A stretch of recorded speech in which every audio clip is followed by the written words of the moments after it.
아침마다 화장실에 앉아 한참을 기다리다 결국 포기하고 나오신 적 있으신가요? 이 나이가 되면 변비쯤은 당연하다고, 원래 나이 들면 다 그런 거라고 생각하며 그냥 넘기시는 분들이 정말 많습니다. 그래서 며칠 못 가면 변비약 하나 먹고 또 안 나오면 양을 늘리고 그렇게 몇 년을 반복합니다. 그런데 문제는요.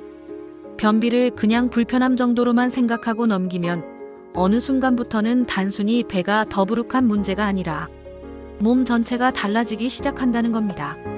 아침에 일어나도 개운하지 않고 밥맛이 없고 가스가 차고 혈당이나 콜레스테롤 수치까지 이상하게 흔들립니다. 하지만 대부분은 이게 다장 때문이라는 생각은 하지 못합니다. 병원에 가면 식이섬유 좀 드세요. 유산균 챙겨 드세요 라는 말을 듣습니다. 그래서 마트에서 식이섬유 가루 하나 사고 TV에서 광고하는 유산균도 챙겨 먹어봅니다. 그런데 이상하게도 큰 변화가 없습니다. 며칠은 나아지는 것 같다가 다시 원래대로 돌아옵니다. 그러다 보면 나한테는 안 맞나 보다, 이제 장도 늙었나 보다 하고 체념하게 됩니다. 하지만 분명히 말씀드릴 수 있는 건 이건 나이 탓만은 아니라는 겁니다. 그리고 장이 늙어서 포기해야 하는 문제도 아닙니다. 많은 시니어분들이 같은 고민을 하고 있고 대부분 비슷한 이유로 효과를 못 보고 계십니다. 우선 가장 흔한 오해부터 짚고 가야 합니다. 첫 번째 오해는 유산균은 많이 먹을수록 좋다는 생각입니다. 캡슐 수가 많고 균 수가 많으면 장이 좋아질 거라고 믿습니다. 하지만 실제로는 그렇지 않습니다. 장이 예민해진 상태에서 무작정 많은 유산균을 넣으면 오히려 가스가 더 차고 복부 팽만이 심해질 수 있습니다. 두 번째 오해는 식이섬유만 많이 먹으면 변비는 무조건 해결된다는 생각입니다.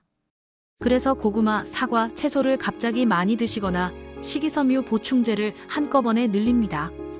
그런데 이러면 장 안에서 처리하지 못한 섬유질이 쌓이면서 오히려 변이 더 딱딱해지거나 배만 더 더부룩해지는 경우가 많습니다.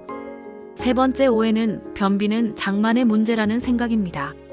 사실 장은 혼자 일하지 않습니다. 수분 섭취, 장 운동, 장내 미생물 환경이 모두 맞아떨어져야 제대로 움직입니다. 이 중 하나만 어긋나도 변비는 쉽게 해결되지 않습니다.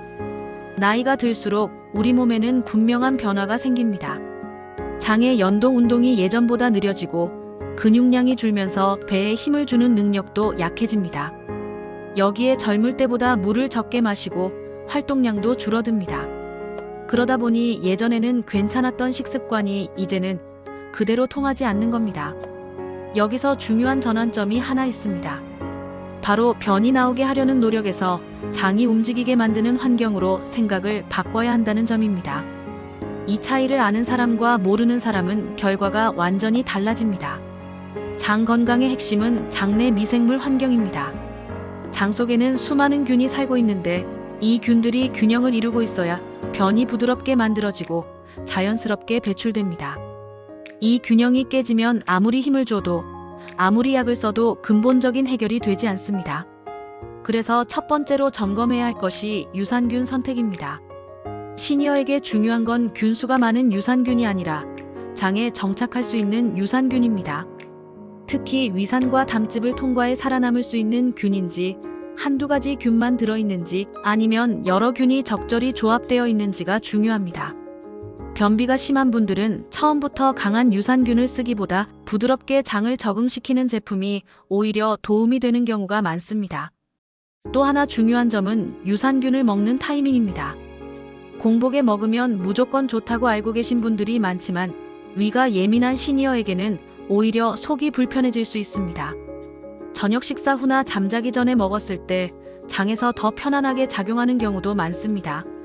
이건 개인차가 있으니 며칠씩 나눠서 몸의 반응을 살펴보는 게 좋습니다. 두 번째 핵심은 식이섬유 섭취 방법입니다. 식이섬유는 크게 두 가지로 나뉩니다. 물에 녹는 식이섬유와 물에 녹지 않는 식이섬유입니다. 많은 분들이 변비에 좋다고 알고 있는 채소나 나물은 대부분 물에 녹지 않는 식이섬유입니다. 이걸 갑자기 많이 먹으면 장에 부담이 됩니다. 시니어 변비에는 물에 녹는 식이섬유가 훨씬 중요합니다. 귀리, 보리, 치아씨드, 차전자피 같은 식품이 여기에 해당합니다.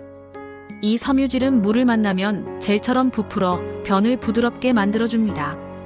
다만 여기서도 욕심을 내면 안 됩니다. 처음에는 소량으로 시작해서 장이 적응하도록 시간을 줘야 합니다.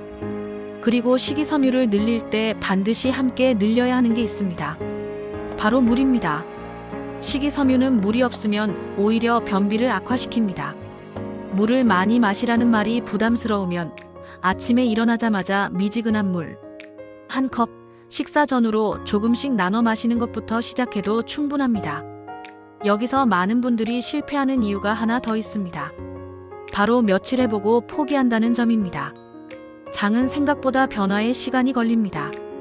하루 이틀 만에 기적처럼 변이 술술 나오는 경우는 많지 않습니다. 하지만 장내 환경이 조금씩 바뀌기 시작하면 어느 날 아침 자연스럽게 신호가 옵니다. 힘을 주지 않아도 오래 앉아있지 않아도 말입니다. 실제로 비슷한 나이의 두 분 이야기를 많이 보게 됩니다.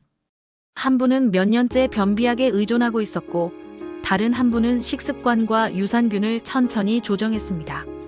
처음 한두 달은 큰 차이가 없어 보였지만 석 달쯤 지나자 한 분은 여전히 약 없이는 화장실을 못 가고 다른 한 분은 아침에 규칙적으로 화장실에 가는 습관이 만들어졌습니다. 특별한 비법이 있었던 게 아니라 장이 일할 수 있는 환경을 만들어준 차이였습니다.